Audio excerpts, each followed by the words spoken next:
Exactly what kind of a game have we got here? It's a medieval grand strategy game where the lords of Europe fight each other for supremacy, essentially.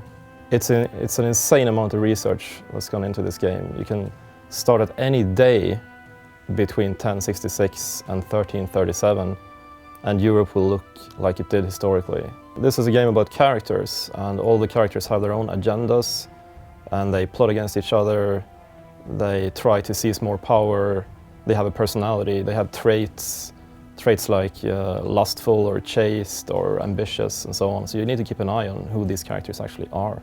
I think people will be surprised by how hard it is to keep your realm together. You have all these troublesome vassals and turbulent priests who demand things of you, who plot against you, and just trying to survive and play the game from beginning to end is going to be a challenge that way. It's not just about painting the map your color. It's about ruling as well, ruling wisely. It's mostly a strategy game, I still say. The focus is on the strategy, but it's not just a game of expansion and conquest. You also need to keep an eye on what's going on within your realm. So I'd say it's a game about governing or reigning as well as conquering. A kingdom is not a nation state as we think of countries today. It's a collection of smaller entities, duchies, counties, and so on. And the power of a king, for example, rests on his authority over his vassals. So they might come when he calls them to war, or they might not. They might send a few troops or many troops. Or they might revolt against him to get a law changed or install another king even. A vassal wants more power, obviously, and so does a king or a queen.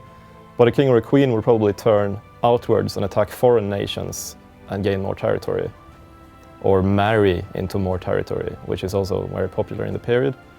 Whereas a vassal, is more limited. He can declare war on other vassals within the same kingdom, especially if the king's authority is weak in the kingdom. The vassals might fight each other.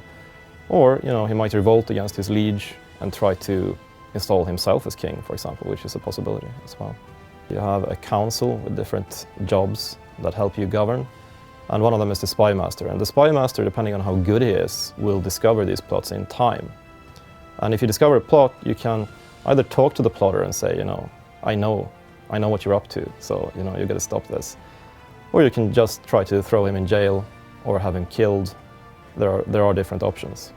I really love building up my dynasty, marrying the right woman, having children, watching the children plot against each other, who is going to be the king after me. Often it's a case of, I feel that my succession is secure and I have 5 kids, but by the time, I die or my ruler dies, it's only 1 left because the others have killed each other off. So you like watching your children kill each other? Yeah, I find it amusing, actually.